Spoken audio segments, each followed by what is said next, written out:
शुक्रवार को नरेंद्र मोदी का एक वीडियो जम के वायरल हुआ। प्रधानमंत्री मोदी हेनरिक एंडरसन से बात कर रहे थे। हेनरिक एंडरसन डेनमार्क की एक कंपनी के सीईओ हैं जिसका नाम है Vestas. Vestas wind energy sector में काम करती है, इसलिए पीएम मोदी वेस्टास के सीईओ को विंड टरबाइन से जुड़े कुछ सुझाव दे रहे थे। पीएम मोदी ने विंड टरबाइन से जुड़े 2 सुझाव दिए। पहला सुझाव था कि नमी वाली हवा से पानी को अलग किया जा सकता है और दूसरा था हवा से ऑक्सीजन अलग की जा सकती है। तो इस तरह ये विंड टरबाइन 3 in 1 वाला काम करेगा, बिजली, पानी और ऑक्सीजन। इन सुझावों के बाद मीम्स की बरसात हो गई और प्रधानमंत्री ट्रोल हो गए। लेकिन क्या ये सुझाव विज्ञान से कोसों दूर हैं?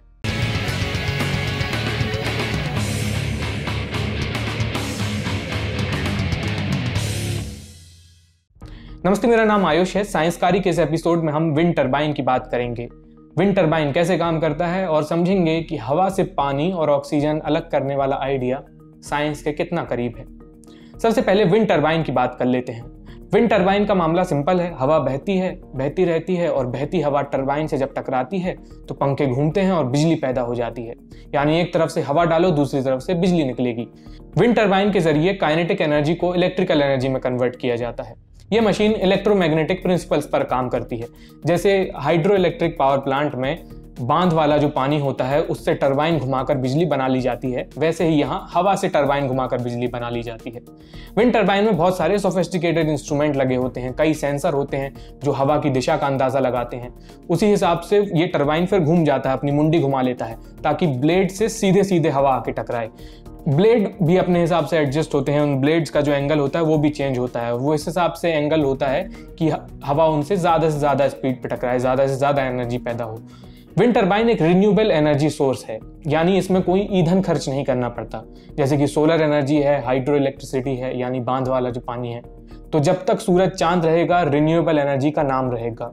जब तक हवा बहती रहेगी विंड टरबाइन से बिजली बनती रहेगी। ये तो हुई बिजली की बात, ये सबको पता है विंड टरबाइन बिजली के लिए ही होते हैं। अब पानी और ऑक्सीजन वाला खेल समझते हैं। क्या हवा से पानी अलग किया जा सकता है? हाँ, ऐसा किया जा सकता है। ये कोई नई चीज नहीं है। ऐसे डिवाइस को एटमॉस्फेरिक वाटर जनरेटर कहते हैं।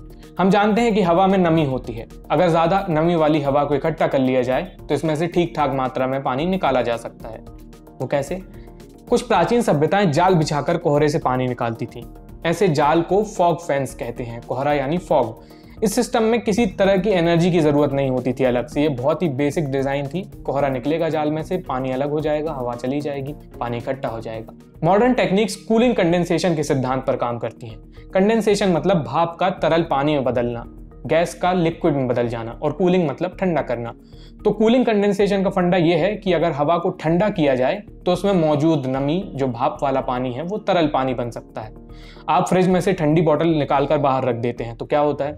कुछ देर बाद आपको बोतल पर पानी की कुछ बूंदें दिखने लगती हैं।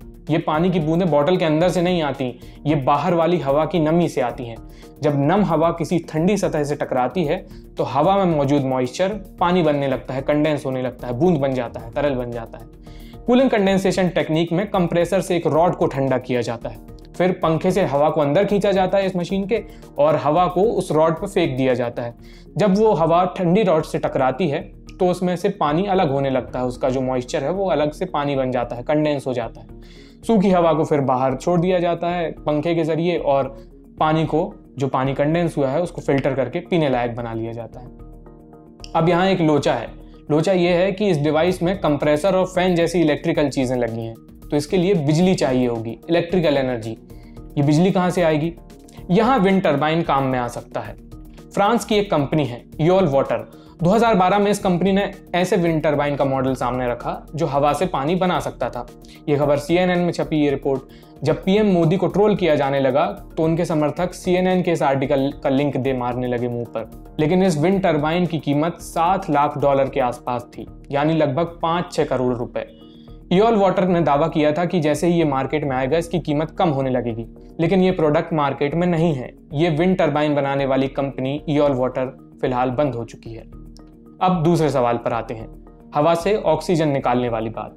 हमारे आसपास मौजूद हवा में बहुत सारी गैस हैं, हमें पता है, स्कूल में पढ़ाया जाता है। लगभग 78% नाइट्रोजन है, लगभग 21% ऑक्सीजन है, और बाकी बचे 1% में बाकी का अगड़म बगड़म आर्गन, कार्बन डाइऑक्साइड वगैरह। तो हवा में से ऑक्सीजन निकालना मुश्किल तो है लेकिन नामुमकिन नहीं है। हवा में से गैसेस अलग करने की सबसे पॉपुलर टेक्निक का नाम है फ्रैक्शनल डिस्टिलेशन। आपने लैब में देखी होगी शायद। इसका लैब वाला फंडा सिंपल है। आपके पास एक गैस का मिक्सचर है, उनमें से गैसेस अलग अलग करनी है, तो क्या करें? तो सबसे पहले तो भैया उस गैस को साफ कर लीजिए, एक फिल्टर के जरिए धूल और बाकी की गंदगी अलग कर लीजिए। फिर इसे ठंडा करते जाइए उस गैस के मिक्सचर को। एक तापमान पर लुढ़क कर ये गैस का मिक्सचर लिक्विड बन जाएगा, तरल बन जाएगा। फिर इस लिक्विड को धीरे धीरे गर्म करते जाना है। इसमें मौजूद गैसों का बॉइलिंग पॉइंट अलग अलग है। बॉइलिंग पॉइंट मतलब जिस तापमान पर लिक्विड गैस बन जाता है, जैसे पानी 100 डिग्री सेल्सियस पर भाप बन जाता है, वैसे अलग अलग गैस का अलग अलग बॉइलिंग पॉइंट होता है। तो अलग अलग तापमान पर इस गैस के लिक्विड के अलग अलग हिस्से गैस बनकर निकलेंगे। आपको जो चाहिए वो उसको अलग से निकाल लीजिए, रख लीजिए। ये फंडा थ्योरी में आसान है लेकिन प्रैक्टिकल में कठिन है, और इंडस्ट्रियल लेवल पर तो और भी जटिल है। लेकिन इंडस्ट्री में ऐसा किया जाता है।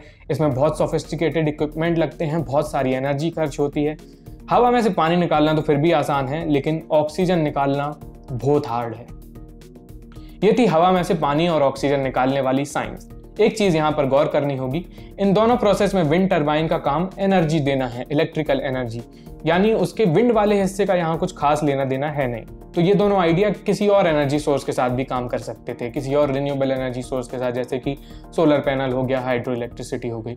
ये थियोरेटिकली तो पॉसिबल है, लेकिन ये प्रोसेस बहुत एनर्जी भी डिमांड करती है। तो ये प्रैक्टिकली कितनी सही होगी ये दूसरा विषय है। कई एक्सपर्ट्स के मुताबिक यहाँ असली खेल साइंस का ना होकर इकोनॉमिक्स का है।